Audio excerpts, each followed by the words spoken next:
Bonjour à tous. Merci donc de votre présence à cette deuxième séance donc dédiée à l'innovation. Donc on sensibilise tous les partenaires au langage de l'innovation. Une première session a eu lieu il y a quelques jours sur le langage pédago-numérique. Aujourd'hui, on vous propose donc de voir le blended learning.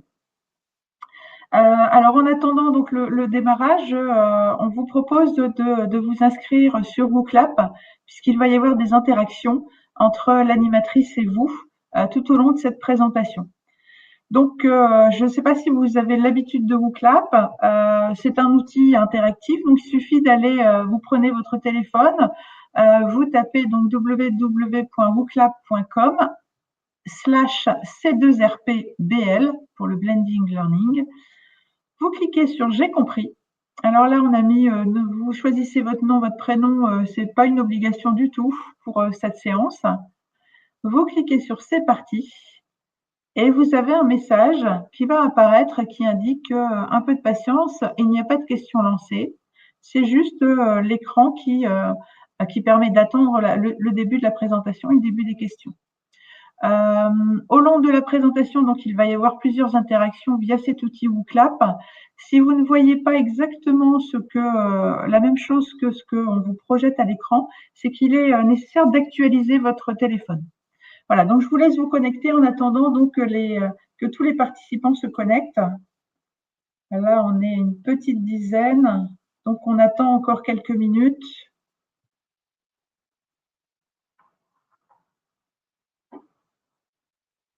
Et je vous laisse vous connecter.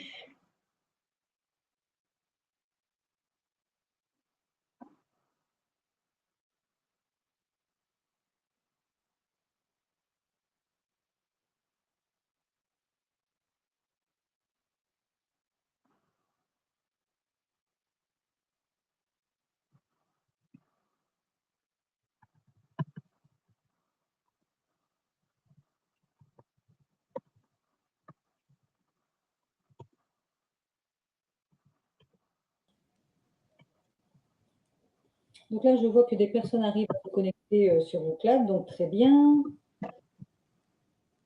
Non, super. Justement, je me posais la question. Oui. 2 personnes pour l'instant qui se sont connectées sur WooClap, sur 11 ou 12 présentes.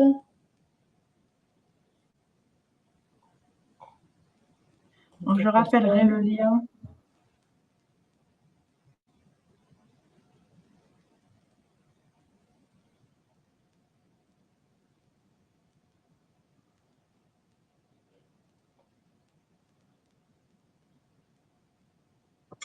Voilà, ça arrive un petit peu. Bon, dans les questions, justement, je vais remettre le lien à WooClap pour les personnes qui arriveront après. Oui.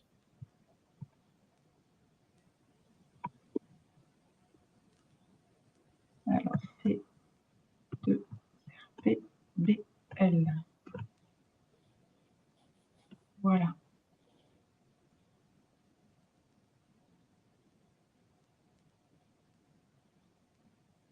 D'autres personnes viennent d'arriver. Donc, pour les personnes qui viennent d'arriver, merci de vous connecter à WooClap avec le code indiqué, ce qui va permettre donc une interaction avec l'intervenante, et ce qui permet aussi de dynamiser l'échange. Donc, n'hésitez vraiment pas. Là, 10 personnes se sont connectées sur WooClap, c'est très bien.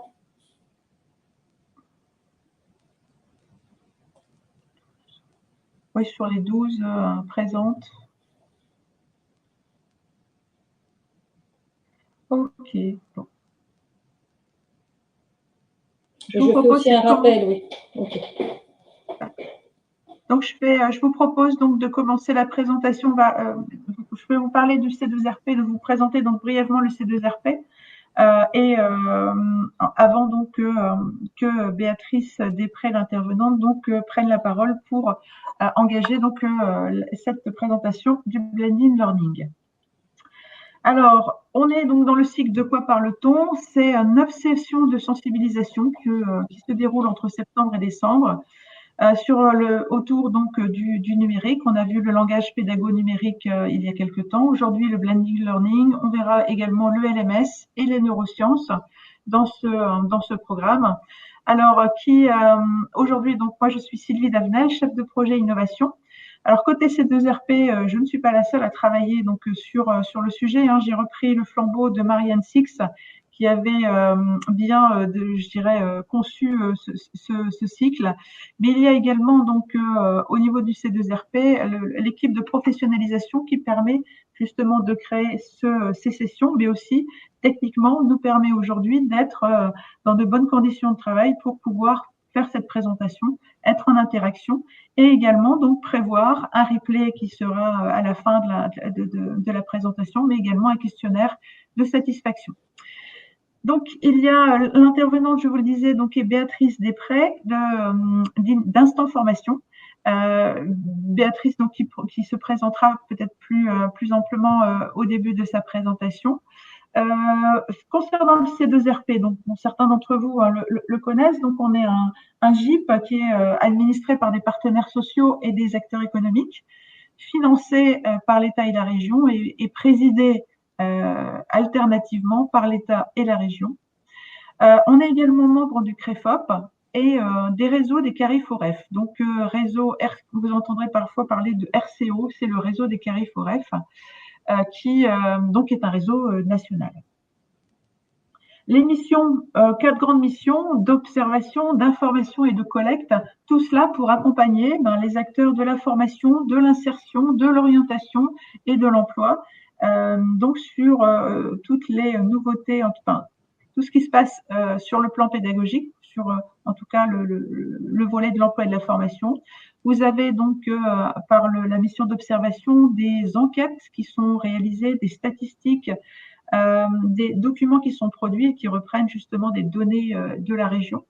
On a la collecte des offres de formation et c'est souvent comme ça que vous connaissez le C2RP parce qu'on collecte votre offre de formation et vous l'inscrivez sur notre site.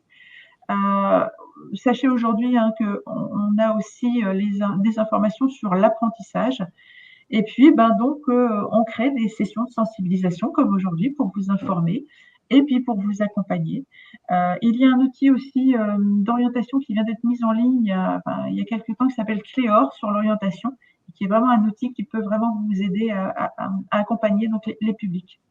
Donc, voilà un peu sur les missions du C2RP. Je laisse la parole donc à Béatrice Després. Donc, je me permets juste d'ajouter que vous avez donc sur la partie droite la possibilité de poser des questions et j'interviendrai donc ponctuellement pour relayer les questions que vous pourriez avoir. Donc, je les relais auprès de l'intervenante. Donc, n'hésitez pas à poser des questions.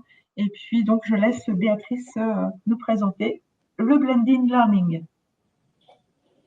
Eh bien, bonjour à tous et à toutes. Donc, bienvenue à cette séquence, le blended learning.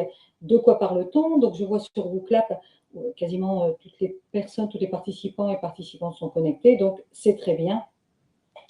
Donc là, simplement un petit rappel. Donc là, vous êtes tous connectés au niveau de votre smartphone. N'hésitez pas, puisque il y aura quoi, 5-6 questions. Donc, c'est vrai que il va falloir sans doute, au fur et à mesure des questions, réactualiser au niveau de votre téléphone. Donc, réactualiser soit en scrollant ou soit par les 3 petits points au niveau en haut à droite de votre téléphone. Alors, je vais me présenter rapidement. Donc, Béatrice Després, fondatrice d'Instant Formation. Donc, je suis dans la formation depuis un peu plus de 17 ans. Et l'ADN d'Instant Formation, c'est justement d'accompagner et de former toute personne ayant un acte de formation dans une entreprise, dans un organisme de formation, à s'épanouir dans sa mission à la fois et réussir tous les projets de développement des compétences qu'elle ou elle pilote. Donc, en fait, c'est vrai que ma mission, c'est vraiment d'accompagner les professionnels de la formation, que ce soit en organisme de formation, donc là, ça peut être les directeurs de centres de formation, ça peut être les responsables pédagogiques, ça peut être les référents pédagogiques, les formateurs, les tuteurs, les ingénieurs pédagogiques, et aussi dans les entreprises, ou là, dans les petites entreprises, ça peut être à la fois les DRH mais aussi les directeurs de formation, les responsables de formation, les formateurs et l'ensemble des formateurs, des tuteurs internes. Et donc, je les accompagne sur quel sujet principalement? Donc, à la fois, c'est du conseil et de l'accompagnement, puisque j'accompagne les entreprises et les organismes aussi bien pour redéfinir leur stratégie, leurs promesses pédagogiques, et aussi les accompagner dans toutes les évolutions, les transformations de leur formation, l'actualisation de leur formation. Et là, ça va être un des grands sujets que nous allons aborder aujourd'hui, justement, sur, ben voilà, je faisais du 100% présentiel. Demain, je souhaite passer sur du blended. Ben oui, en effet, j'accompagne aussi les organismes et les entreprises sur ce sujet, les entreprises aussi sur tout ce qui est FEST. En termes aussi d'ingénierie pédagogique, puisque je conçois des modules de formation, des parcours d'intégration, des parcours métiers, et aussi de l'accompagnement sur tout ce qui est formation des équipes internes dans un organisme de formation, donc tous les formateurs internes ou les intervenants externes, et aussi au niveau des entreprises. Alors, aujourd'hui, le blended learning, de quoi parle-t-on? Donc, toute cette séquence va durer entre 1h et 1h15. Et les objectifs, ça va être justement de comprendre le blended learning pour à la fois mieux le déployer, d'accord, de vraiment mettre du sens sur ce qu'est et ce que n'est pas le blended learning, en mesurer les avantages pour à la fois mieux l'apprécier, de se dire, tiens, ok, ben, d'accord, c'est pertinent de se lancer dans du blended learning, et cerner quelques conditions nécessaires à un blended learning réussi. Alors, pourquoi j'ai mis quelques conditions nécessaires? C'est qu'en effet, le temps ne nous permettra pas d'aller dans le détail, et puis d'autres séquences ou des formations sont prévues sur ça. Et donc, nous aborderons d'une part ce qu'est le blended learning, son origine et ses évolutions, bien évidemment ses finalités et ses impacts, et puis introduction aux leviers nécessaires pour un blended learning réussi. Donc, comme j'ai pu vous l'indiquer en début de cette séquence va être aussi assez interactive, donc je vais vous poser à la fois des questions, et donc dans ces questions, vous les verrez apparaître sur votre téléphone, un peu comme c'est indiqué là sur le premier écran. Donc, je vous invite vraiment à scroller pour voir si toutes les propositions, vous les avez bien consultées. Vous sélectionnez pour vous la proposition qui convient, appuyez, après cliquez sur valider et vous verrez que votre réponse sera envoyée. Donc là, c'est des questions avec proposition, mais vous verrez aussi que vous avez des questions ouvertes auxquelles vous pourrez aussi répondre. Donc pour les personnes qui ont participé au langage pédago-numérique, donc là, il y a une ou deux questions qui vont pouvoir leur rappeler un peu cette séquence-là. Donc, je vous souhaite une très bonne séquence. Le blended learning, de quoi parle-t-on? Alors justement, première question que vous allez voir apparaître sur votre téléphone. Pour vous, qu'est-ce que le blended learning? Et là, vous avez plusieurs propositions, réponses possibles. Donc pour vous, qu'est-ce que le blended learning? Mélanger dans un même parcours de formation au minima deux modalités pédagogiques, intégrer des activités digitales lors d'une formation présentielle, ajouter à une formation présentielle une autre modalité pédagogique, combiner une méthode traditionnelle à une méthode plus moderne, garantir le partage des contenus plus la réalisation d'un test en ligne.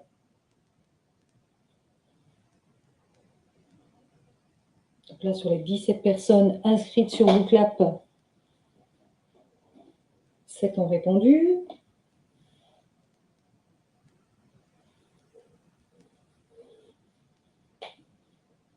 Donc là, ce qui nous permettra déjà d'introduire la définition du blended learning.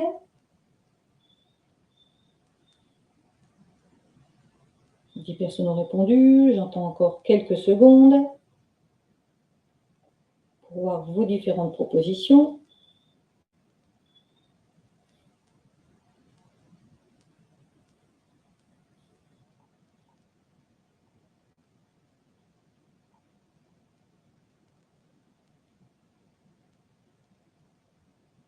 5 secondes.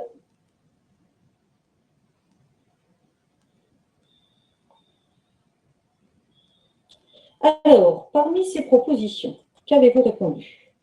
Pour 82%, mélanger dans un même parcours de formation au minima 2 modalités. Intégrer des activités digitales pour 55%. Pareil, pour 55%, ajouter à une formation présentielle une autre modalité. Combiner une méthode traditionnelle, garantir le partage des contenus, la réalisation d'un test en ligne, etc. pour 27%.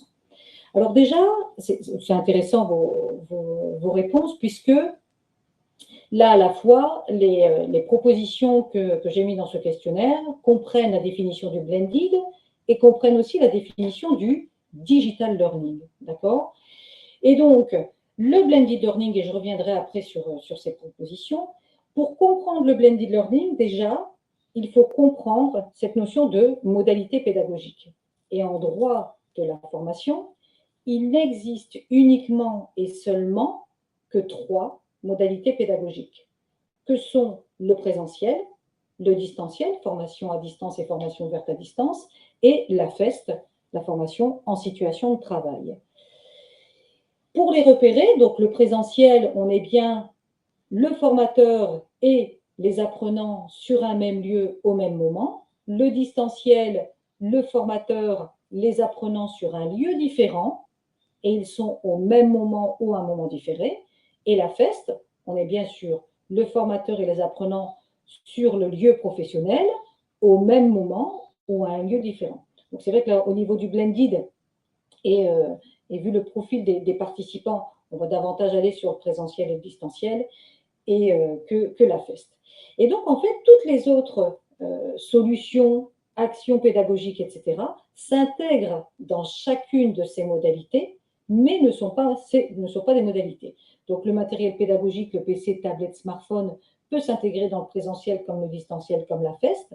Les ressources pédagogiques, des quiz, des exercices, des vidéos, différents supports peuvent s'intégrer dans le présentiel comme le distanciel, comme la FEST. Et pareil pour les solutions pédagogiques, LMS, classe inversée, bref, les visios. Et donc, si on regarde à nouveau les propositions, on est bien dans cette notion qu'à partir du moment où je fais du présentiel et du distanciel, puisque là, les bonnes réponses, c'est bien mélanger dans un même parcours de formation au minima 2 modalités pédagogiques, ajouter à une formation présentielle une autre modalité pédagogique comme le distanciel ou la FEST, combiner une méthode traditionnelle d'apprentissage à une méthode plus moderne. Donc le blended, ce qu'il faut vraiment en introduction retenir, c'est que quand on fait une modalité pédagogique, style le présentiel, et durant mon présentiel, je dis tiens, utilisez votre téléphone. Je ne suis pas dans ces cas-là dans du blended learning, je suis dans du digital learning. D'accord? C'est-à-dire que j'utilise le numérique lors du présentiel. Maintenant, si je fais du présentiel et j'y ajoute du distanciel, je suis bien sûr au minima 2 modalités. Là, je suis dans du blended learning. Donc, le blended learning, en effet, appelé aussi formation mixte, formation hybride, formation multimodale. Alors, de plus en plus, oui, on parle de mixte et hybride, et blended learning s'efface un peu pour donner des termes un peu plus français, consiste à intégrer dans un même parcours de formation plusieurs modalités pédagogiques. Et comme il n'existe que 3 modalités pédagogiques, ben c'est au minima 2 modalités pédagogiques. Et donc, c'est-à-dire que le blended, c'est vraiment à la fois d'entrer dans un écosystème qui est de plus en plus ouvert et de plus en plus multimodal pour apprendre. Et donc, autre définition du blended, on pourrait dire que le blended learning consiste à séquencer intelligemment dans un même parcours de formation différentes modalités et supports pédagogiques, puisque dans chaque modalité, on va utiliser différents supports, à la fois de combiner, allier et mobiliser les atouts du distanciel et du présentiel, et aussi de la FEST. Là, on va surtout parler du distanciel et du présentiel, mais aussi de la FEST. Donc, quand on dit combiner, allier et mobiliser, c'est vraiment prendre en compte que pendant très longtemps et trop longtemps, et encore maintenant, on oppose souvent le distanciel au présentiel. C'est-à-dire qu'on se dit, soit on fait l'un, soit on fait l'autre. Eh bien non, c'est vraiment de tirer le meilleur de chacune de ces modalités. Et si en soi, ces modalités ont été reconnues comme actions de formation, dans le droit de la formation, c'est vraiment qu'elles ont une utilité. Donc, utilisons-les de façon efficace. Et c'est compléter ces présentiels de modalités pédagogiques complémentaires qui transforment à la fois les présentiels ou les distanciels en un moment plus apprenant, plus fort, plus liant. Et c'est vrai que, en effet, pour apprendre et bien apprendre, pourquoi j'ai indiqué le plus liant, c'est qu'on a besoin de faire des liens. Et justement, d'associer, de combiner ces modalités, ça permet davantage de faire de liens. Et ça, c'est beaucoup plus bénéfique. Donc, le blended learning, c'est bien au minima utiliser deux modalités. Donc, quand je suis en distanciel et en présentiel, je fais du blended learning. Et donc là, je vous partage une définition qu'avait écrite Articulate Storyline et qui disait qu'en fait, le blended learning, c'est un peu comme un plat complet avec une modalité de base, qui pourrait être le présentiel, à laquelle on y ajoute tous les ingrédients. Alors, les ingrédients, ça va être à la fois une autre modalité pédagogique, mais aussi tous les supports associés, donc tous les ingrédients qui vont donner toute sa saveur et toute sa qualité à la formation et aussi la bonne digestion. On en verra ensuite le pourquoi. Et donc, on est bien dans le blended, c'est on prend le meilleur de chaque modalité pour faire un parcours de formation pertinent et efficace. Alors, c'est vrai que j'ai coutume parfois à dire que le blended learning, quand on parle de plat complet, et je dis souvent, c'est pareil, si on se force ou si on s'obstine à n'utiliser qu'une modalité, c'est un peu dommage. C'est comme si dans un repas, vous dites, tiens, on va mettre que le fromage. Oui, le fromage, c'est bon, mais reconnaissez quand même que quand vous l'associez à du pain ou à du vin, c'est quand même bien meilleur. Et le blended, c'est pareil, on a plusieurs modalités. Si on associe toutes les modalités pour un parcours de formation réussi, en effet, c'est nettement plus efficace. Et donc, par cette introduction, on se rend compte qu'en fait, le blended learning, même si on dit, tiens, c'est quelque chose à la mode, c'est parce qu'on a les nouvelles technologies, etc. Non. Le blended learning, c'est pas être à la mode, c'est pas être une hyperconnexion, c'est pas une tendance, c'est vraiment une réponse. Et une réponse à quoi? C'est une réponse à la fois à des besoins d'apprenants, d'organismes, d'entreprises. C'est une réponse à des attentes des apprenants, des organismes de formation, des entreprises, et c'est une réponse à un certain contexte. Donc, le blended learning, c'est bien une réponse aux attentes, besoins, ambitions et contextes des différentes parties prenantes, et aussi, c'est une réponse pour mieux apprendre, assimiler et pratiquer. Et donc, justement, l'autre question qui va apparaître, et n'hésitez pas à actualiser au niveau de votre téléphone, c'est selon vous, là je viens juste de vous dire, tiens, non, le blended, en fait, c'est une réponse à des attentes d'apprenants, à des besoins d'apprenants, à des attentes d'entreprise, des besoins d'entreprise. Et donc, selon vous, quelles sont les attentes des apprenants, des entreprises?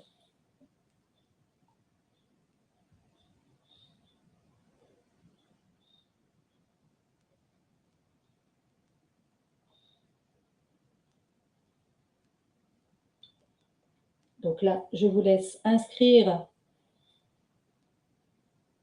vos réponses.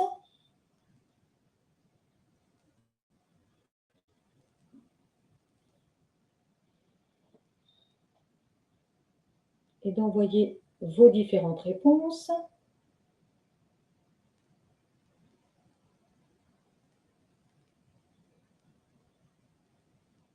Pour vous, le blended répond à quels besoins des apprenants, quelles attentes, quels besoins des entreprises, quelles attentes des entreprises, quel contexte.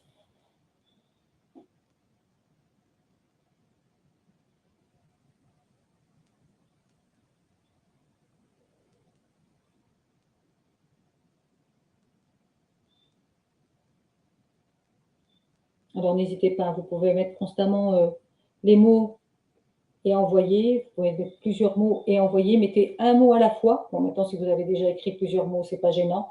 Mais vous pouvez mettre vraiment un mot à la fois et puis l'envoyer directement.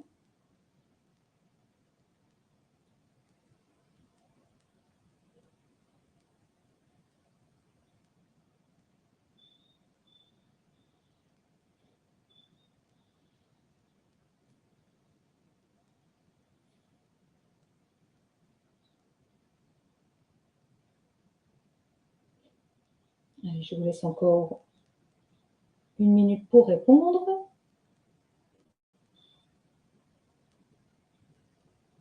Je vérifie en même temps de mon côté sur le téléphone si tout est OK au niveau de WooClap. Et en effet,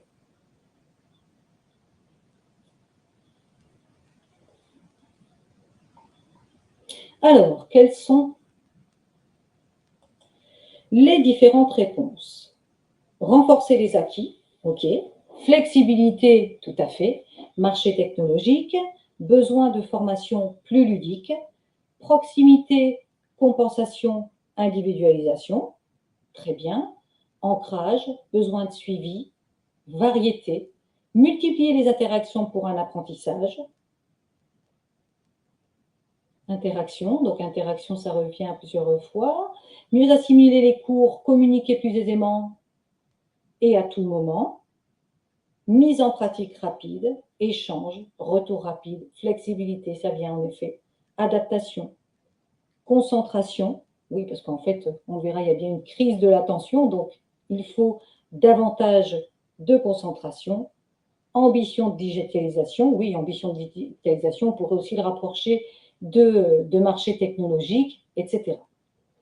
Donc, en effet, toutes vos réponses sont des bonnes réponses à justement à quels besoins et ambitions des apprenants ça répond. Et justement, on va aller un peu plus dans le détail sur cette partie-là. Donc, le blended learning répond en effet à des besoins, des ambitions et aussi à un certain contexte.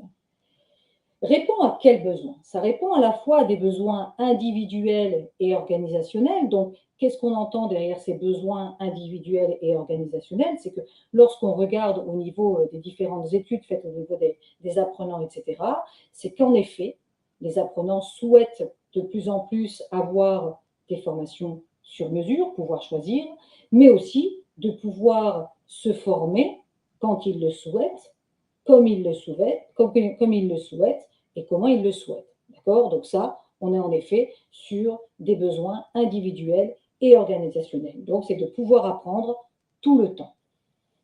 C'est aussi besoin individuel et organisationnel.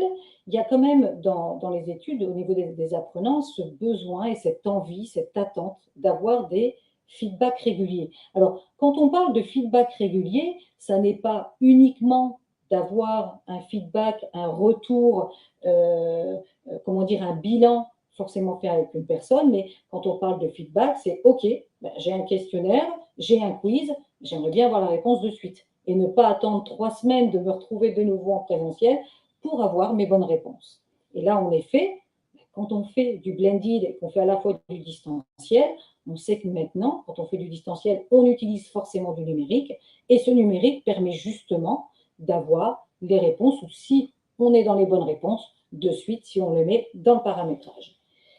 Technologique, des besoins technologiques et contextuels, ben, en effet, le marché technologique évolue, hein, que ce soit avec ou sans nous. Donc, forcément, la formation est aussi touchée forcément par ces besoins technologiques, par ces évolutions technologiques.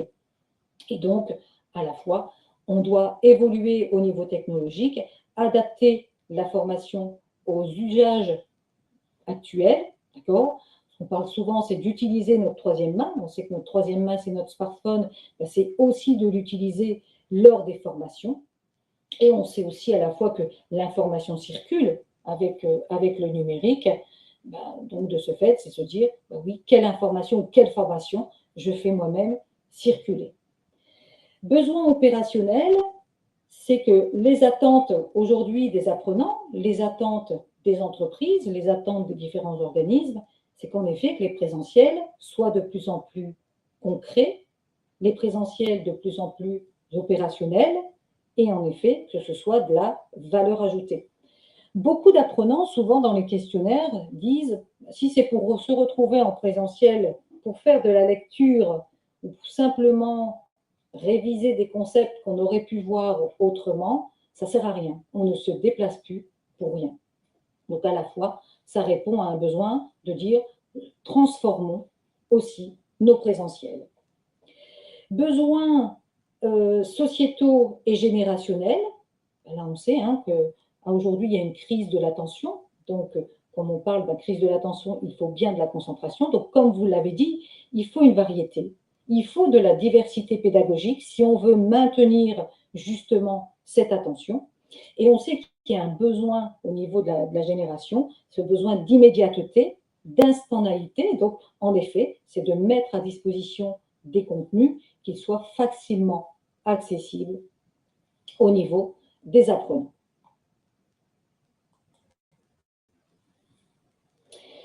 Ensuite, ça répond à quel besoin, le blended learning? Du part, différentes ambitions et l'ambition de la réforme et du marché du travail. Quand on regarde les dernières réformes, à la fois du marché du travail ou de la réforme des formations, on voit vraiment que cette notion de transformation numérique, elle est quand même présente quasi à toutes les lignes. D'accord? Donc, transformation numérique en formation, elle est demandée. Et quand on voit les différentes réformes, avant, comme action de formation, n'était reconnu que le présentiel. Dès le début des années 2000, le distanciel a été reconnu comme modalité pédagogique, donc comme action de formation. Ce qui veut bien dire, et depuis la dernière réforme, on est sur l'AFES qui est reconnu comme action de formation, ce qui veut bien dire que, en effet, à aujourd'hui, sans le numérique, sans les différentes modalités, on ne peut pas répondre à cette réforme. Donc la réforme, elle demande qu'on utilise davantage le numérique, davantage différentes modalités pédagogiques. Donc le blended learning est vraiment prôné dans les différentes réformes. Et les stratégies internes, parce que ce soit au niveau des organismes de formation ou des entreprises, en effet, il y a quand même actuellement une transformation de la vision de la formation et de se dire comment demain on peut former autrement et encore plus efficacement que de faire du 100% présentiel. Et enfin, ça répond aussi à un contexte actuel, donc évolution technologique, on l'a vu en effet, l'obsolescence des compétences, puisqu'on sait que fin des années 80, en général, une compétence, on disait qu'elle avait une durée de vie plus ou moins de 30 ans, donc ce qui veut dire que j'avais telle compétence et elle pouvait en effet me permettre d'être efficace et de bien travailler pendant une trentaine d'années. Sauf qu'on se retrouve maintenant, fin des années, début des années 2020, à quand même des compétences qui sont de 6 à 18 mois. Donc, en effet, elles ne sont plus durables comme avant, ce qui fait que je dois facilement avoir accès à de nouvelles connaissances, à de nouvelles pratiques pour pouvoir être toujours employable.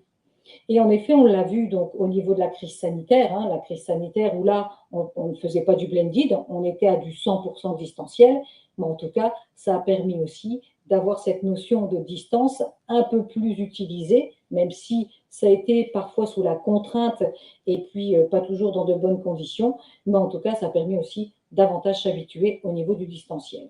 Et au niveau de l'individu, donc là, c'était aussi dans une de vos réponses, et c'est tout à fait correct, puisque on voit bien qu'au niveau du CPF, le CPF quand même est davantage axé sur l'individu. Axé sur l'individu, c'est que, en effet, l'individu choisit davantage ses formations, ses blocs de formation, et veut en avoir accès de façon rapide. Si c'est pour un bloc de formation, on lui dit très bien, eh bien, tu l'auras dans 18 mois ou tu l'auras dans 6 mois à la rentrée prochaine, ben, quelque part, il ira voir ailleurs. Donc, en effet, le blended learning est à la fois vraiment une réponse à des attentes, à des besoins, à des ambitions pour mieux apprendre, assimiler et bien évidemment pratiquer.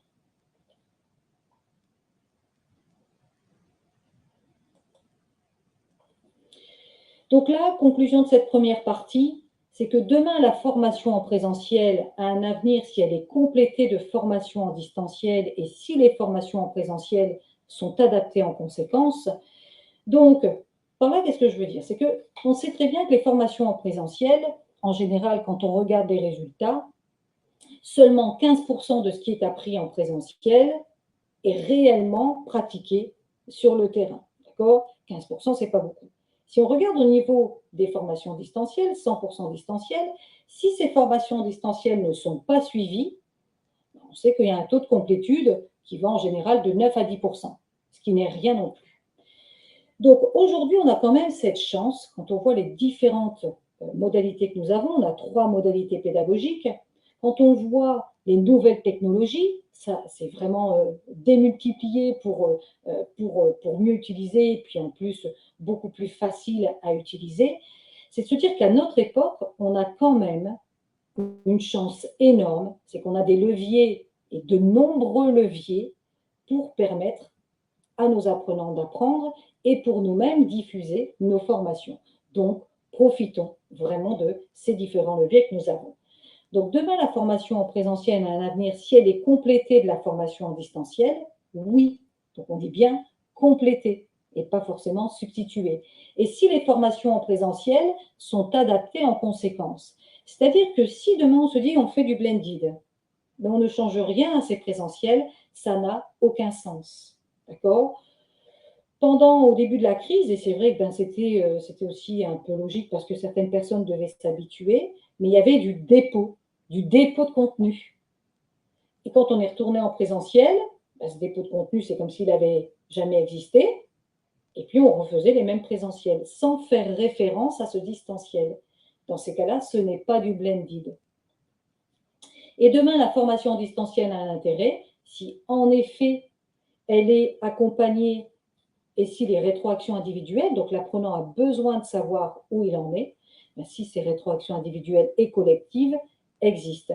Donc le distanciel, c'est bien en complément du présentiel, c'est pas en substitution, sauf cas comme la crise, etc., mais c'est pas en substitution du présentiel. Donc pas l'un ou l'autre, mais l'un et l'autre, et que ce soit l'un ou l'autre, il faut bien que ce soit suivi. Alors, première pause, est-ce qu'il y a des questions sur cette première partie?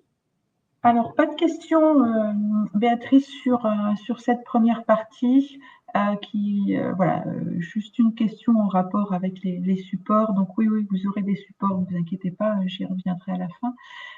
Et puis juste une petite remarque, alors si j'ai bien compris, aussi c'est par rapport à ces différentes modalités, elles doivent pas être simplement juxtaposées, mais il y a bien un lien entre les uns et les autres, c'est-à-dire qu'il faut revenir à un moment donné sur ce qui a été vu, soit en distanciel, soit en présentiel. Il faut vraiment qu'il y ait aussi une interaction entre les différentes modalités, c'est bien ça?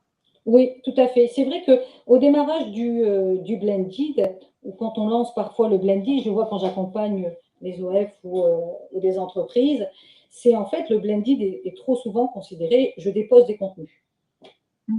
Alors, je dépose des contenus, ok. Et parfois, je dépose des contenus sans pour autant en faire une consigne. Donc, c'est, vous lirez. Ok, je lis, mais je lis pourquoi? Qu'est-ce qu'on attend de moi dans cette lecture? Et en plus, quand on retourne en présentiel, il n'y a pas du tout de référence à ce distanciel, puisque souvent, en présentiel, on refait la même chose que ce qui était en distanciel, par crainte que tout le monde n'ait pas vu ce qui était en distanciel. D'accord? C'est souvent ce qui se passe.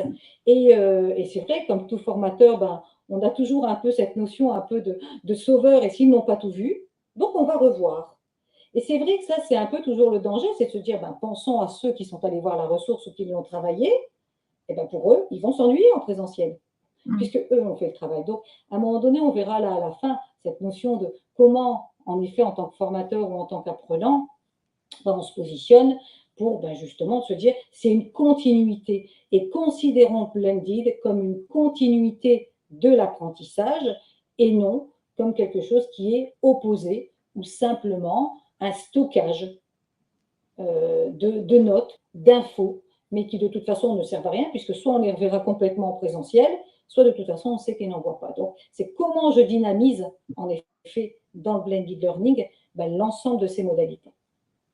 Okay. D'où le fait que dès qu'on fait du blended, si on ne change pas ces présentiels, quelque part, ça n'a pas de sens non plus. Merci Béatrice. Donc, je vous invite les participants à poser les questions tout au long du webinaire et on aménage des pauses pour justement pouvoir échanger. Voilà, moi je vous laisse.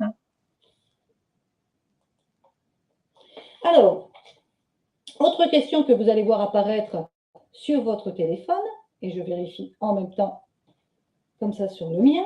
Selon vous, quel âge a le blended learning? Alors, est-ce qu'il est tricentenaire, bicentenaire, entre 50 et 100 ans, entre 20 et 50 ans, moins de 20 ans?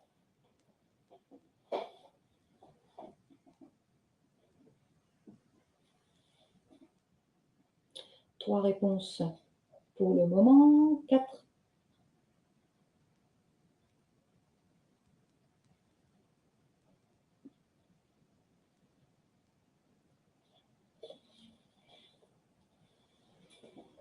Dix réponses, 11.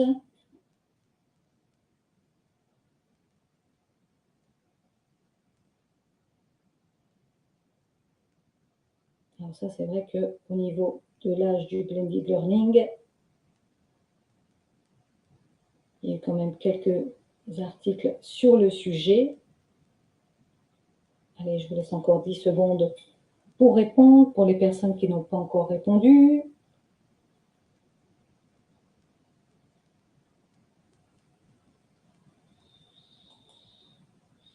Alors, entre 20 et 50 ans, pour la majorité, 100, 150 pour 9%, moins de 20 ans pour 18% des participants.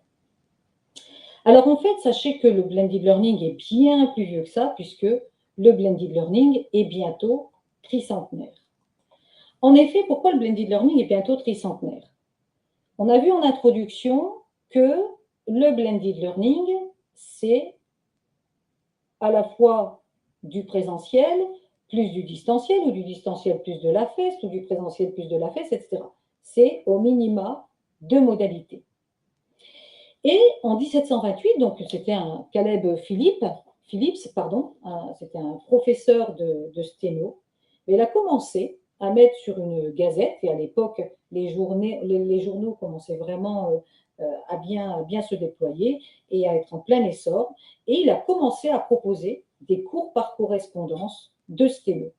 Donc, on est bien à ce moment-là à se dire, OK, il y avait bien du distanciel, on apprenait à distance et c'était chez soi, et ensuite, on allait aussi en complément à du présentiel.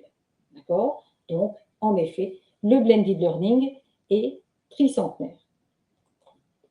Si on regarde les évolutions du blended learning, donc 1730, des cours par correspondance. Ensuite, on a eu aussi de plus en plus, vers les années 1840, des cours par sténo aussi par correspondance. 1840, pareil, il y a une université de Londres qui a commencé à ouvrir tous ses examens hors des campus. Donc, etc. On a de plus en plus, au niveau de la fin du 19e siècle, comme ça, plusieurs quand même tentatives de blended learning et d'expériences de blended learning qui ont été faites. 1960-1980, essor des PC. Alors, c'est vrai que le numérique, ça a énormément accéléré le blended learning. Donc, essor des PC, télévision sur le lieu de travail et à domicile. Donc, ce qui permettait au fur et à mesure aux travailleurs de se former à distance de chez eux. 1990, essor d'Internet et première révolution du e-learning. Donc, pour les personnes qui sont de ma génération, si vous vous souvenez, vers 1990, donc c'est là que le blended décolle. Et c'est à ce moment-là où nous avons eu énormément ce qu'on avait, on avait les modules e-learning sur des CD-ROM, ces CD-ROM qu'on mettait dans les PC, etc. Donc, en effet, c'est bien aussi par Internet où on a commencé à se connecter pour avoir des formations en ligne. C'est durant les années 90 où démarre aussi le tutorat en ligne, où démarre le coaching en ligne, etc. D'accord? Donc, essor d'Internet, essor des nouvelles technologies, en effet, Blended Learning prend sa place. Année 2000 à 2010, là on est sur un changement de cadre légal, puisque en effet, on passe au niveau de la réforme de la formation où le distanciel est reconnu comme modalité pédagogique et reconnu comme action de formation. D'accord? Donc, en effet, là, ça décolle encore plus. Émergence des réseaux sociaux, blogs, les MOOC, mobile learning, etc. Donc là, on accède en plus à des formations gratuites en distanciel et à la fois, on est davantage sur un itinéraire pour l'apprenant qui peut faire son marché au niveau de la formation et ce qu'il souhaite apprendre. Dès les années 2010, essor de l'intelligence artificielle, formation immersive par la réalité virtuelle, par la réalité augmentée. Donc là, en effet, ça s'accélère encore plus sur ce fait que on associe le présentiel à une autre modalité pédagogique qu'est le distanciel ou la FEST. En 2020, crise sanitaire, donc même si là, nous étions à du 100% distanciel, rien n'empêche que la crise sanitaire a quand même permis à beaucoup de personnes de s'approprier davantage le distanciel et de faire un retour de crise sanitaire avec davantage de blended que du 100% présentiel ou 100% distanciel. Et donc, si on regarde sur ces nombreuses années, ben, en effet, c'est à la fois maintenant se former, ce n'est pas en salle, ce n'est pas dans une salle, ce n'est pas uniquement dans une université, ce n'est pas uniquement dans une école. En fait, le lieu n'est plus le seul endroit pour apprendre, puisqu'on apprend en tout lieu, à tout moment. Et on est vraiment passé de la formation en un lieu, un moment, avec un sachant et un apprenant, à des formations qui sont en tout lieu, à tout moment, sur tous les supports, et puis on devient tous apprenants, formateurs comme apprenants, et ben, on est tous apprenants. Et donc la formation, ce qu'on appelle ATAWADAC, donc qui est le terme anglais, Anytime, Anywhere, Any Device, Any Content, donc on est vraiment tout endroit, chaque moment, sur tout support, avec différents contenus. Donc on est dans un flux continu d'apprentissage, il n'y a plus uniquement un lieu pour apprendre.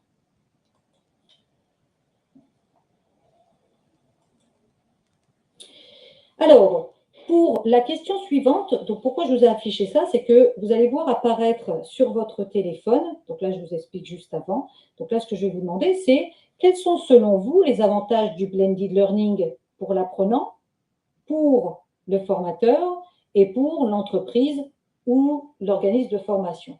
Pour répondre à cette question, donc vous allez voir un cadre qui va apparaître sur votre téléphone et ici, vous allez voir tout en bas à gauche du cadre une petite encoche, là il est mis apprenant et quand vous cliquez dessus, vous allez pouvoir choisir formateur ou institution. Et donc là, vous écrivez votre message, hop, vous l'envoyez, ensuite vous mettez sur la ligne de formateur, vous écrivez, vous envoyez, vous pouvez revenir aussi sur l'encoche de l'apprenant.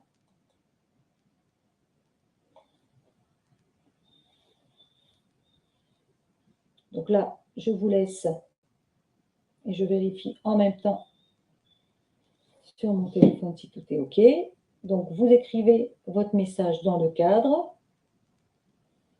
Vous envoyez par la petite flèche en bas à droite.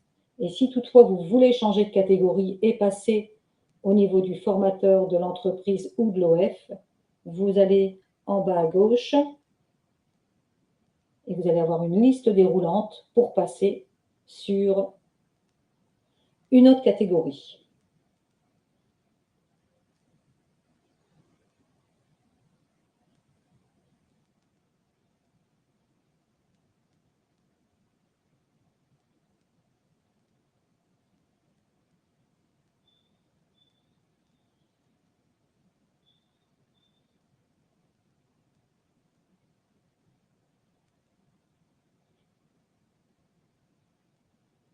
Donc là, je vois les réponses apparaître.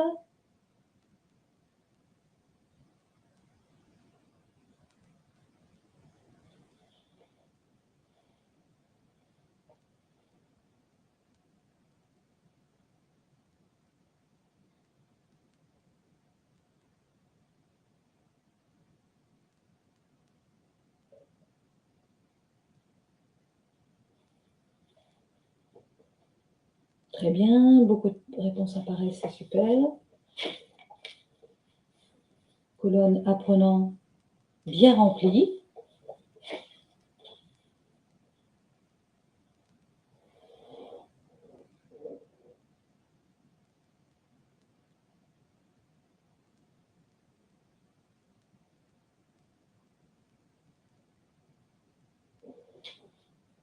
Allez, je vous laisse encore quelques secondes.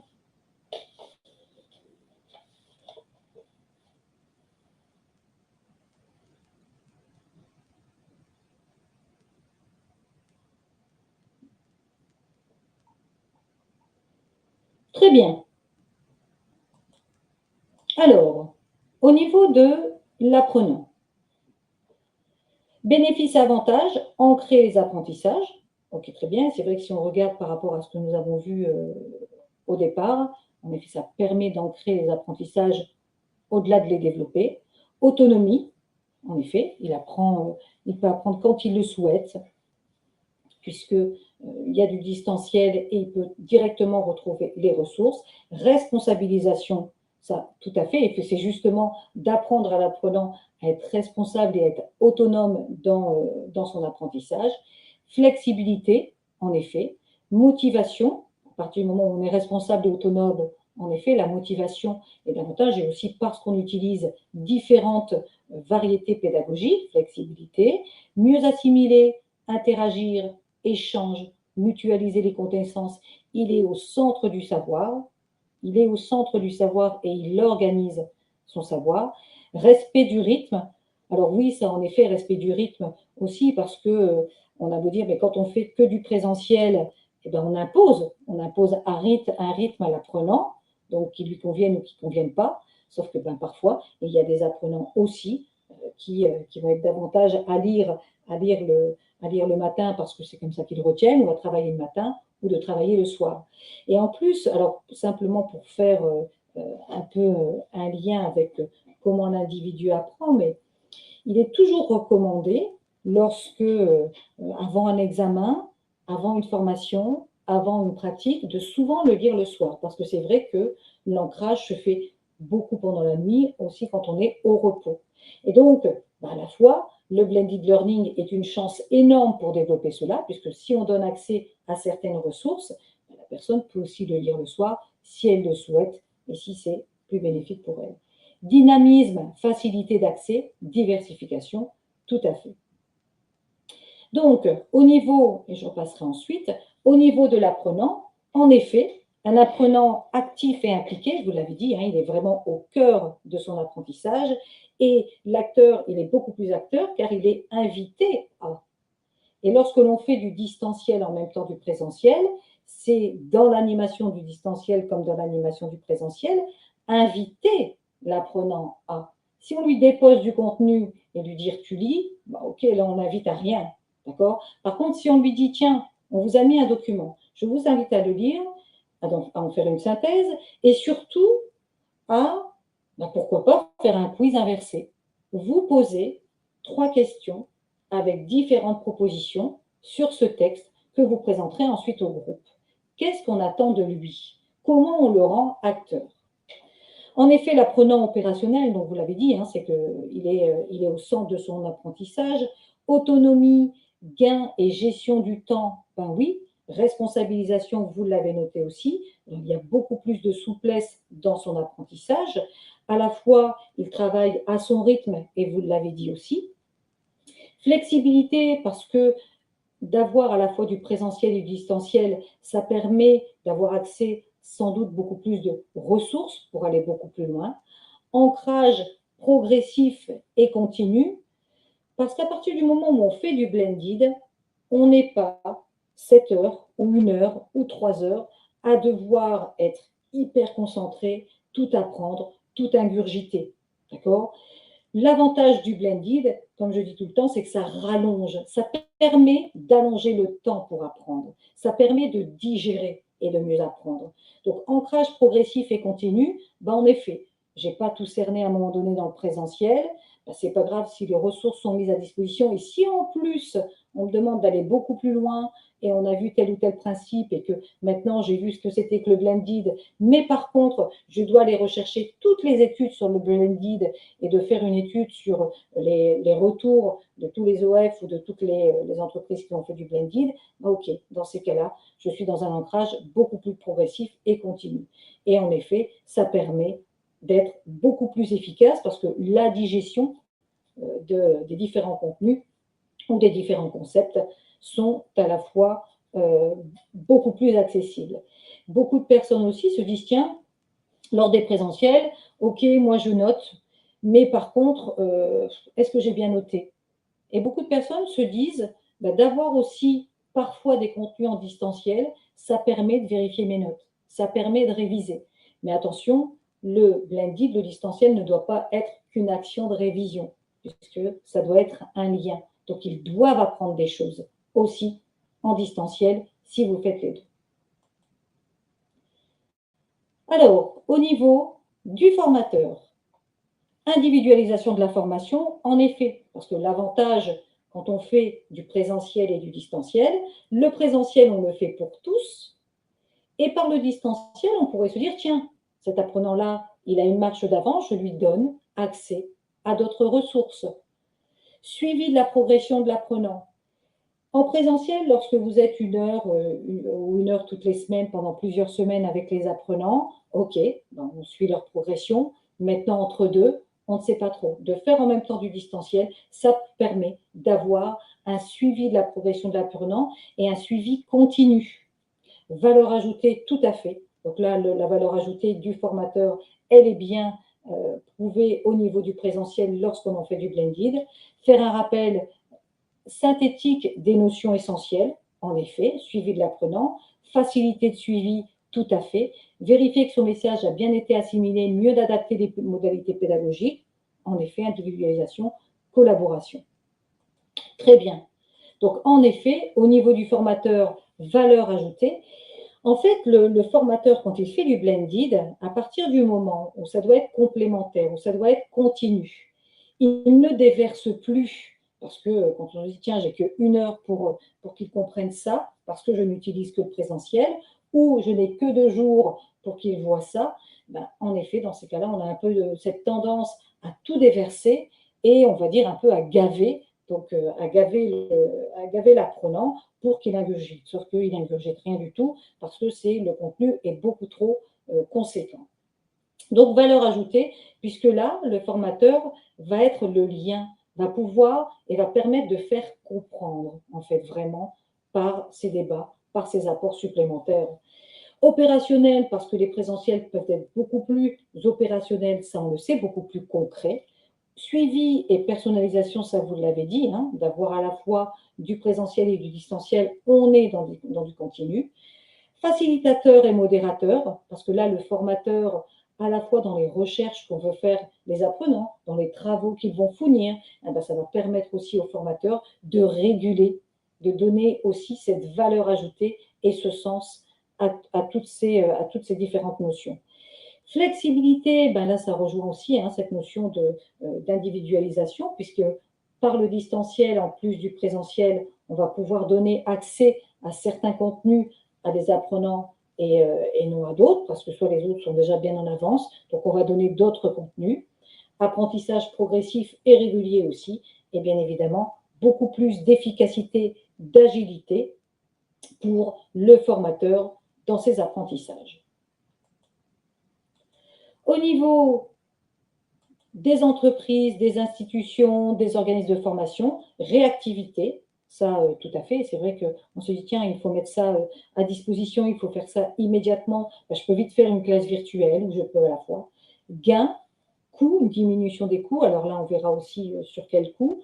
Apprendre à tout moment, en effet, donc ça joue réactivité, apprendre à tout moment, ça joue énormément pour les entreprises ou pour les OF pour répondre à cette obsolescence des compétences. Hein, c'est de se dire, ben, tiens, on a besoin d'utiliser tel ou tel procédé, on ne sait plus, est-ce que vous pouvez vite nous faire quelque chose, nous mettre en accès ou faire une classe virtuelle, ben, ça répond à ça. Ça serait concrètement des apprentissages, oui, parce qu'il y a un suivi. Plus on utilise le numérique dans le distanciel, davantage on peut vérifier la progression dans les apprentissages, rapidité de suivi, fédérer les efforts, profiter du brassage des connaissances, offrir le meilleur. En effet, on a fait de meilleures interprétations. Ça, c'est vrai parce qu'on peut aller beaucoup plus dans le détail aussi, que ce soit dans le suivi et que ce soit à la fois profiter du brassage des connaissances et que ce soit dans les apports. On prend plus de temps quand on fait du blended, on prend plus de temps pour apprendre, on prend plus de temps pour suivre sans s'en rendre compte en fait. Cohérence dans l'apprentissage, tout à fait, et suivi de l'apprenti. Donc en effet, au niveau des entreprises, des institutions, des organismes de formation, réduction des coûts. Alors réduction des coûts, je dirais principalement logistique, d'accord. Gain de temps, parce que gain de temps pour apprendre, on ne doit pas attendre 6 mois qu'un contenu soit disponible, on ne doit pas attendre 6 mois qu'une date en salle soit possible. En effet, on est davantage dans un apprentissage qui est continu et qui peut être spontané, et donc beaucoup plus d'efficacité.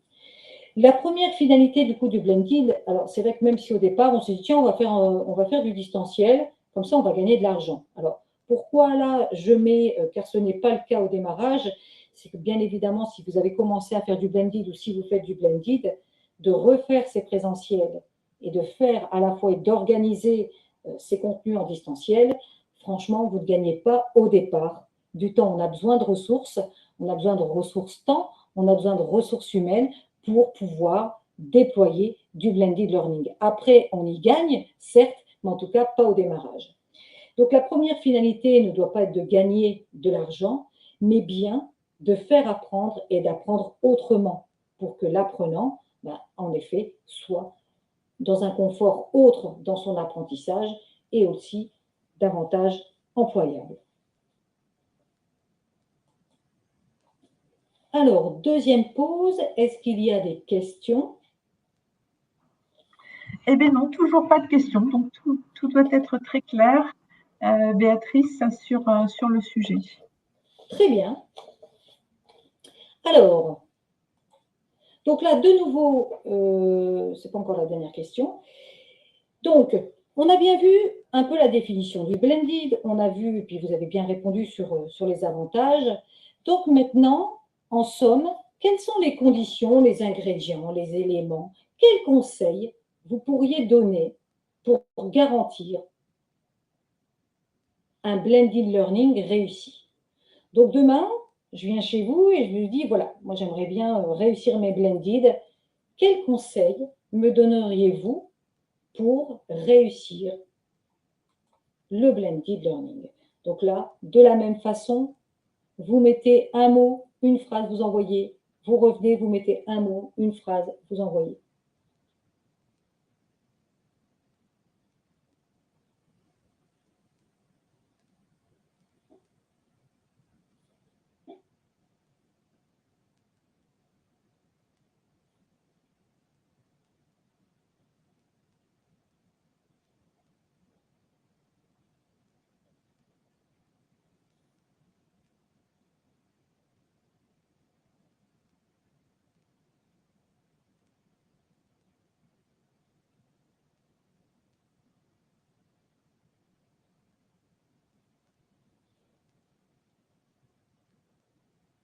Donc là, pour l'instant, 7 réponses reçues.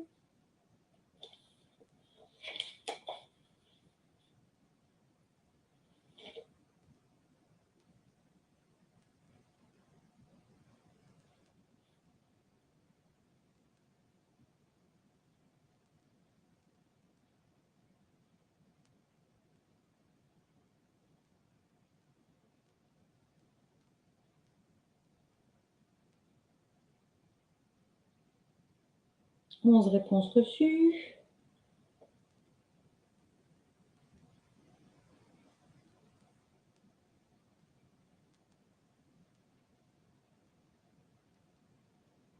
Allez, encore 10 secondes.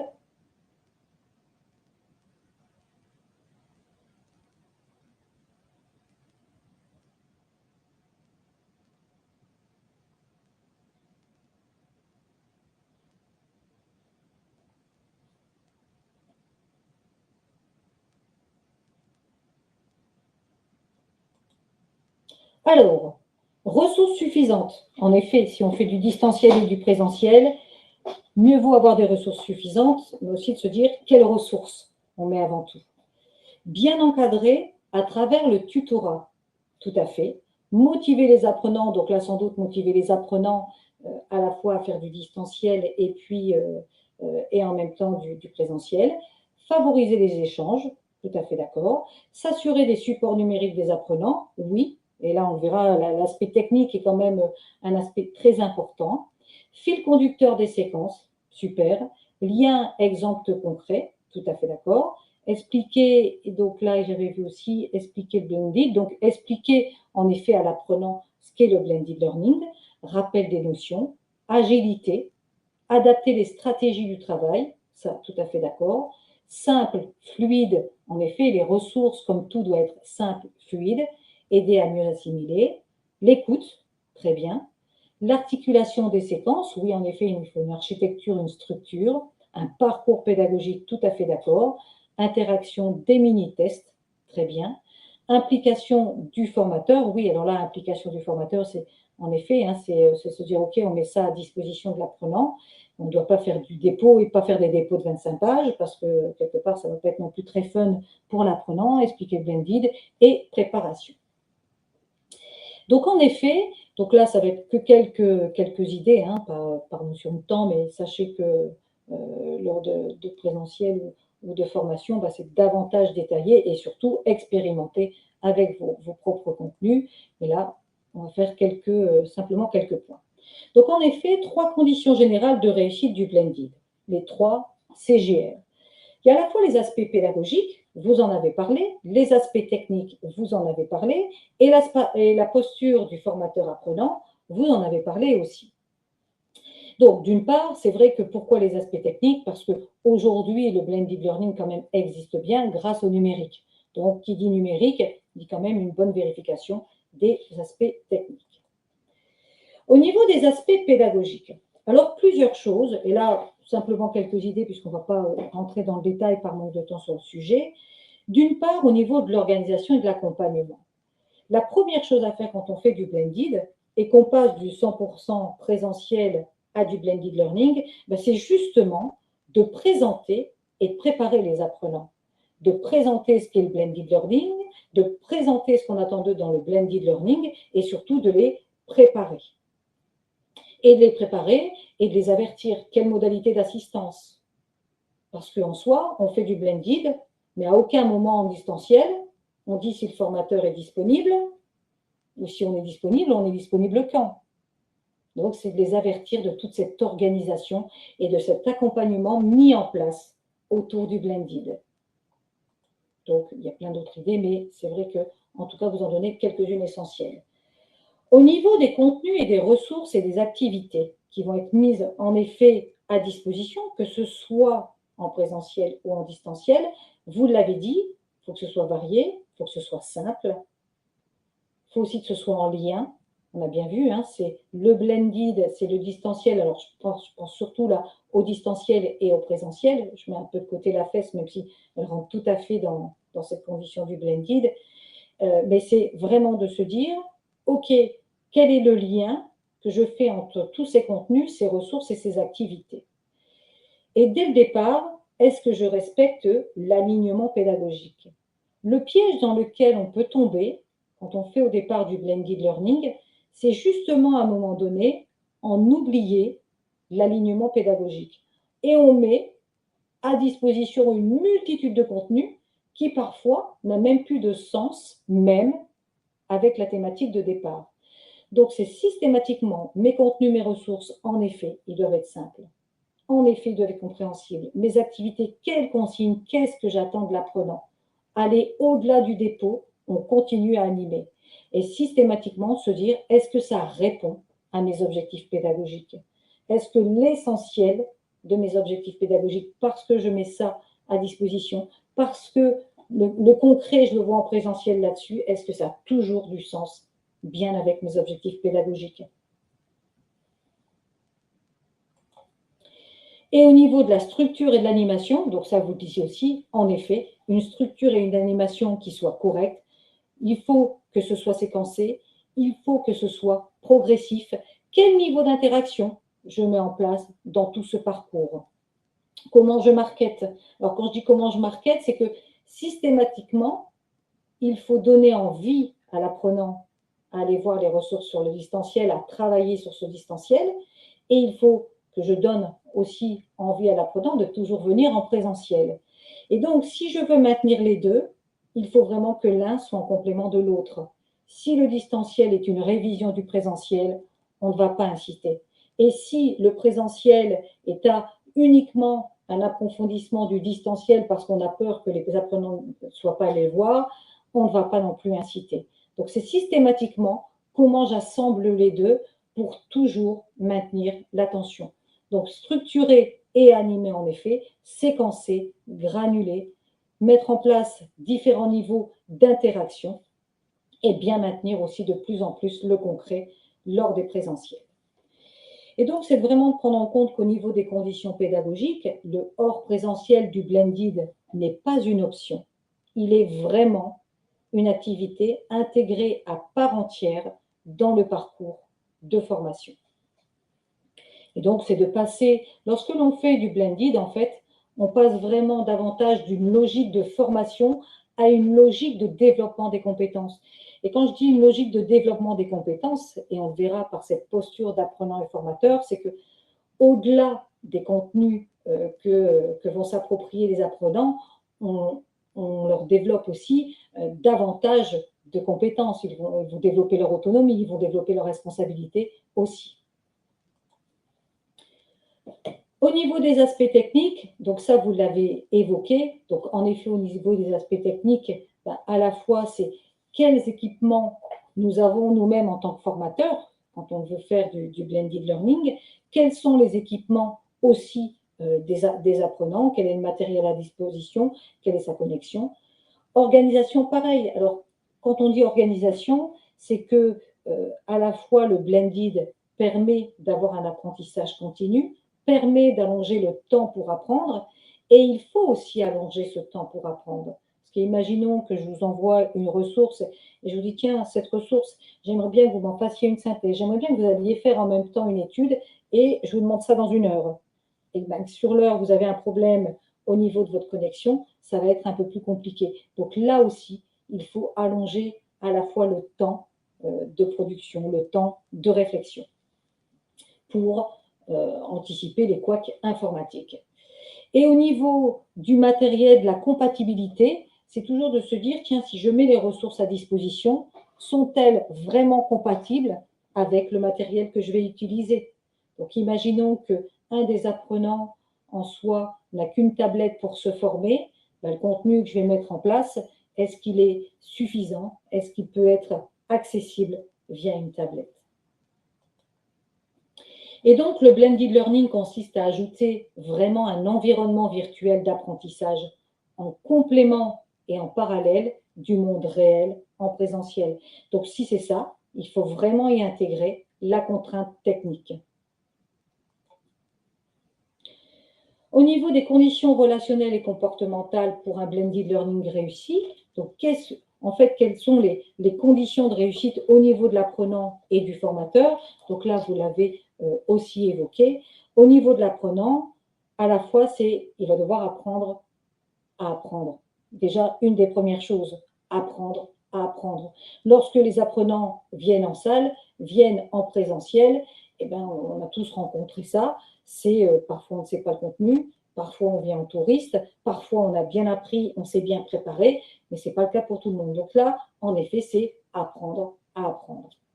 Une des premières choses, c'est de pouvoir aussi apprendre à distance. Donc c'est à la fois le former, à la fois le conseiller, à la fois le suivre.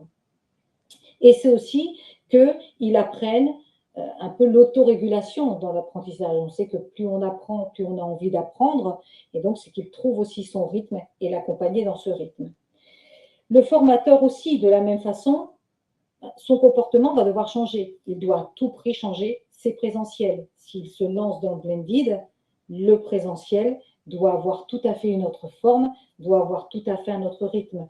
Lui aussi doit apprendre à former à distance, ça c'est sûr. Quelles ressources je mets en place? Comment je structure ma nouvelle formation. Et surtout, comment j'apprends aussi à lâcher prise, parce qu'on n'a plus le contrôle à 100% sur les apprenants par rapport à lorsque l'on est à 100% présentiel. Donc, c'est aussi d'apprendre à lâcher prise au niveau de ces apprenants, faire confiance, de les responsabiliser davantage et de se dire en même temps quelle est la posture agile que j'adopte au fur et à mesure dans mes blended. Et donc là, on pourrait dire vraiment que les conditions générales, si elles sont bien mises en place, en fait, on passe vraiment d'un apprentissage où l'apprenant, on le fait passer d'une tête bien pleine davantage à une tête bien faite, puisqu'on va lui développer en même temps d'autres compétences qui pourraient être des soft skills. Alors, est-ce qu'il y a des questions? Ah, une nouvelle question qui vient d'arriver. Oui. Alors, Régine, que conseillez-vous pour organiser un blended learning performant? Quels apports en présentiel, quels apports en distanciel, par exemple? Ok.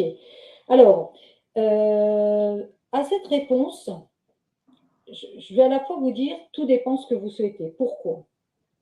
Je vais simplement vous donner un exemple. Je fais des formations forcément en blended et puis du 100% présentiel aussi parfois, enfin bref. Et je peux avoir un même contenu et selon l'organisme, selon l'entreprise, eh bien, ça peut être un même contenu et je ne vais pas du tout faire mon dispositif en blended de la même façon. Donc, une des premières choses, c'est déjà de vous dire, d'une part, qu'est-ce que j'attends à la fin de cette formation? Qu'est-ce que je veux en faire de cette formation? Quelle image, si vous êtes un organisme de formation, quelle image je veux donner, moi, dans mon blended?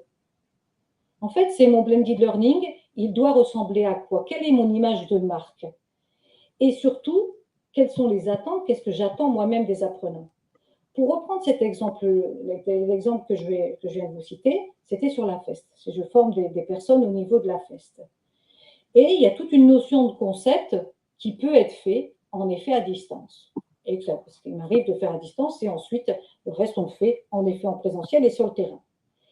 Et là, toute cette notion de concept, à l'entreprise, je lui dis non, non, on ne le fait pas à distance. Et pourquoi je ne le fais pas à distance? Parce que cette entreprise, au niveau de la formation terrain, elle a tellement besoin de désapprendre que si on le fait en distanciel, ce ne sera pas, je ne vais pas dire que ce ne sera pas assez fort, mais ce sera de l'apport de concept.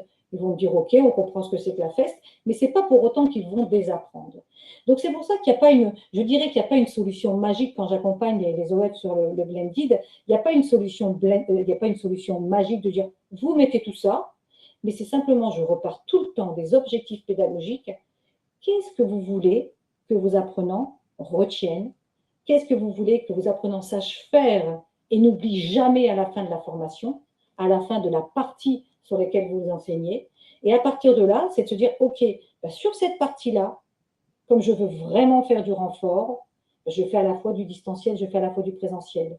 Là-dessus, je vais les faire travailler en distanciel. Ils vont devoir venir avec des contenus, ils vont devoir venir avec des questionnaires.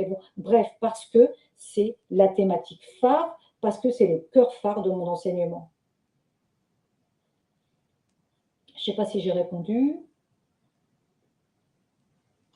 Pas de retour de Régine, pas de précision. Voilà, donc apparemment oui. OK. Donc c'est vrai, donc alors la réponse, c'est pas de vous dire, tiens, alors quand on démarre le blended, je vous dirais, peut-être au démarrage, partez sur le fait que en distanciel, je me prépare, je m'informe, je m'approprie.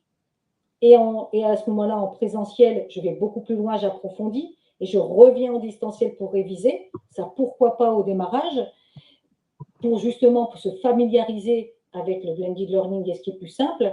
Mais sinon, ensuite, aller sur qu'est-ce que je veux en faire, moi, de cette thématique que j'enseigne, de cette formation que je dispense. Vraiment. Donc, Régine est OK sur la réponse. Donc, Okay. et elle remercie. Donc, hop. Donc voilà au niveau des différents contenus. Donc là, une dernière question avant de redonner la main à Sylvie pour la conclusion de cette séquence, le blended learning, de quoi parle-t-on? Et donc là, en un mot, votre ressenti, appréciation à chaud sur ce moment où vous venez de vivre sur le blended learning.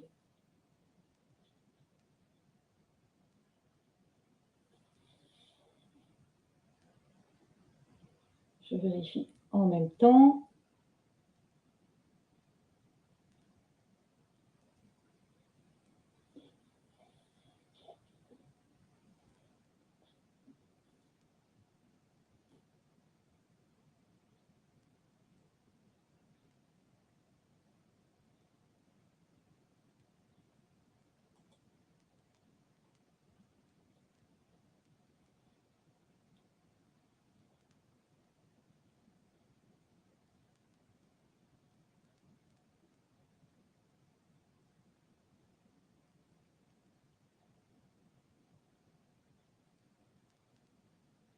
Donc là, le mot qui s'affiche de plus en plus gros, c'est que c'est le mot qui est de plus souvent sélectionné. D'accord? Donc là, intéressant, qui revient le plus souvent.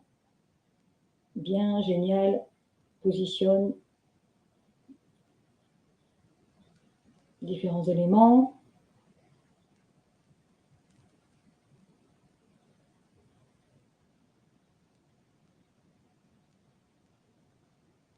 Donc déjà très bien si vous avez trouvé ça intéressant, si ça a vraiment pu, même si c'est plus en guise d'introduction, mais vous éclairer sur le blended, en redonner du sens, en tout cas, nécessaire, base réelle. Si on passe plus sur la liste, base intéressante et nécessaire pour mesurer les réels enjeux, et ça c'est vrai. Donc si vous vous lancez dans le blended, surtout, hein, c'est de se dire, tiens, si vous êtes un OF, quelle image nous on veut donner du blended, sur quoi on veut vraiment accentuer, quelle est notre force, et après, y aller aussi progressivement. Positionne bien les différents éléments intéressants, très impressionnant, éclairage, génial, ok. Très bien, moi aussi de mon côté, quelque part, je vous remercie aussi pour vos réponses apportées aux différentes questions qui étaient à la fois intéressantes et en appui pour moi pour vous donner des choses complémentaires. Et je vous remercie aussi pour votre participation active à cette séquence, puisqu'à chaque fois, j'ai vu que les personnes répondaient systématiquement. Donc, merci à vous aussi pour ce moment. Et je redonne la main à Sylvie. Merci Béatrice. Donc, une petite information sur les webinaires. Donc, de quoi parle-t-on les webinaires à venir? Donc, sur le langage pédago-numérique, il y aura donc 2 nouvelles sessions en novembre et en décembre. Une session qui n'a pas encore été diffusée, c'est les plateformes LMS, et puis également neurosciences et apprentissage, donc prévu en novembre. Alors j'avais une question pendant la diffusion qui était de savoir si les prochaines sessions dédiées au blended learning qui sont prévues donc le 22 octobre et le 25 novembre vont traiter de sujets différents de celui d'aujourd'hui. Alors je vais répondre. On est d'accord, Isabelle, en fait, que ce sera la même. Ça n'est pas comme le langage pédago numérique où là, on s'adaptait finalement à vos demandes et à votre questionnement par rapport à des mots en particulier. Là, on est bien sur une information sur le blended learning. Qu'est-ce que c'est, comment le mettre en œuvre, je dirais les avantages, inconvénients, ce qu'il y a lieu de faire, les points de vigilance. Et je dirais que si vous avez des collègues qui se posent des questions, vous pouvez leur recommander de s'inscrire donc aux sessions qui auront lieu le 22 octobre et le 25 novembre. Mais il n'y aura pas de modules différents à chaque fois. C'est bien la même session programmée à 3 temps différents pour essayer justement de convenir aux emplois du temps des uns et des autres. Si vous voulez participer, vous êtes les bienvenus, mais sachez que ce sera la même chose. Voilà, oui, oui, vous pouvez, oui, bien sûr. Alors, à ce site de sensibilisation, il y a aussi des conférences qui sont mises en place, qui auront lieu le 23, enfin en septembre, octobre et novembre, sur la digitalisation de l'information. Mais ça, là, c'est plus orienté sur, je dirais, les décideurs de l'organisme, sur les choses à mettre en place. Donc, et le questionnement sur la monétisation de l'offre, sur le marketing de l'offre et l'engagement des apprenants aussi au niveau des usages numériques, là qui concerne autant les formateurs que les décideurs. Donc voilà, donc le cycle ne s'arrête pas, hein, c'est bien jusqu'au mois de décembre que nous travaillerons donc sur ces sujets-là. Pardon. Donc, pour rester en contact avec le C2RP, vous avez différentes possibilités, les flux RSS, la chaîne YouTube, C2Actu qui paraît donc tous les 15 jours, qui vous donne de l'information sur l'orientation, la formation et l'emploi, C2Presse, et puis également un support offre de formation.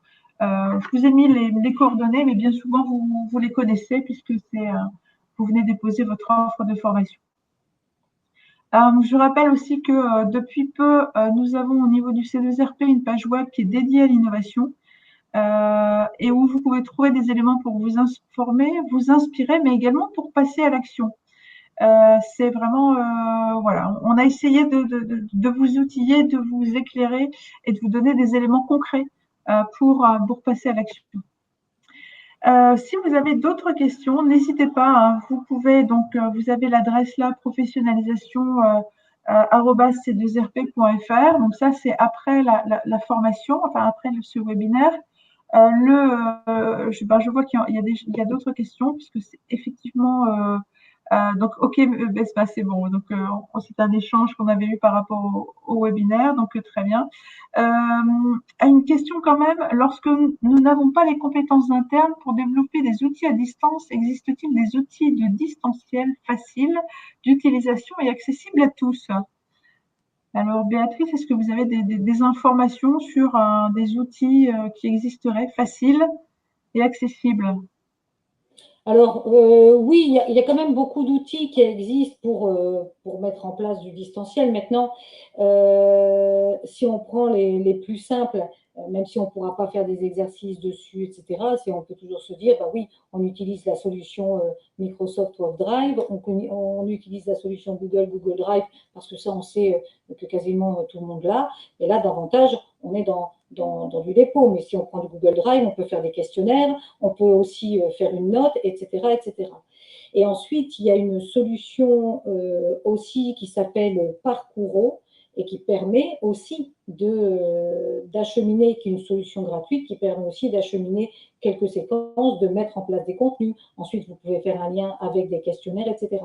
Donc, on n'est pas obligé, pour faire du distanciel, pour faire du blended, de systématiquement investir. Alors, même si je vais après animer une séquence aussi sur les LMS, mais on n'est pas obligé non plus, directement quand on veut se lancer dans le blended, d'investir sur des LMS, etc., et de partir sur des abonnements. Alors, et pourquoi je vous dis ça, c'est que moi, étant en freelance, bah, en effet, c'est d'utiliser les solutions, de bien les utiliser, de prendre le temps pour se les approprier. Mais oui, il existe des choses. Mais quand vous n'avez pas de ressources internes et que vous dites bah, comment je peux faire, ou alors, à la rigueur, dans ces cas-là, c'est se dire de quel contenu j'ai besoin. Et en effet, il y a de plus en plus de modules sur étagère, des entreprises qui fournissent des modules sur étagère. Donc là-dessus, alors ça dépend de la thématique sur laquelle vous êtes, et vous tapez modules sur étagère, etc. sur le net. Il y a aussi beaucoup d'entreprises qui vous proposent des modules sur étagère, et c'est à vous de les prendre et de se dire, bon, bah, ok, je donne accès à cette plateforme, ils voient ça avant, je leur demande tel exercice, et ils viennent avec un résumé, etc. Donc oui, il y a vraiment de quoi faire. Toutes les solutions ne sont pas gratuites, au loin de là, mais en tout cas, si vous n'avez pas les ressources internes, mais vous savez où vous voulez aller, il y a des solutions, ça, il n'y a pas de souci. Je compléterai, parfois il y a aussi des alternatives open source aux outils de Google parce que toutes les structures n'ont pas envie de passer par Google.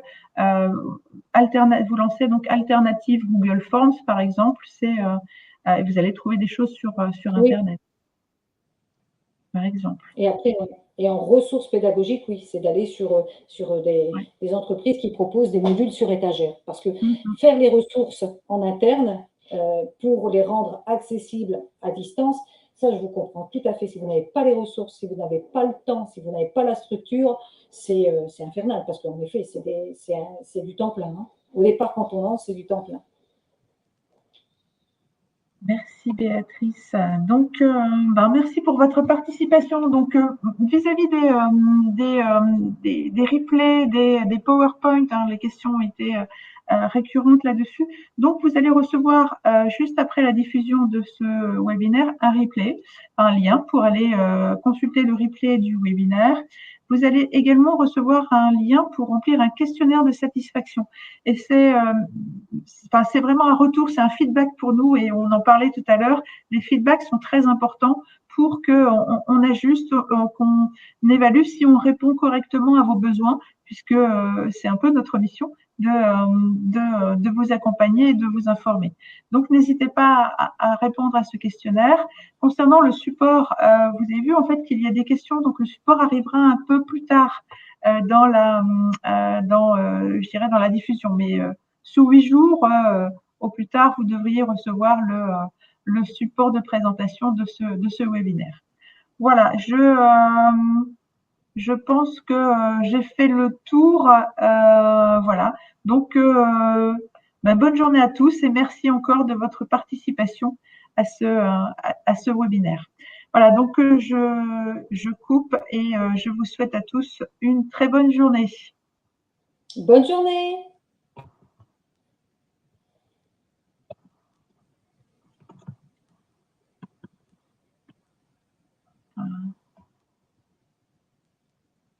Et encore une question, non, ça va, c'est des remerciements.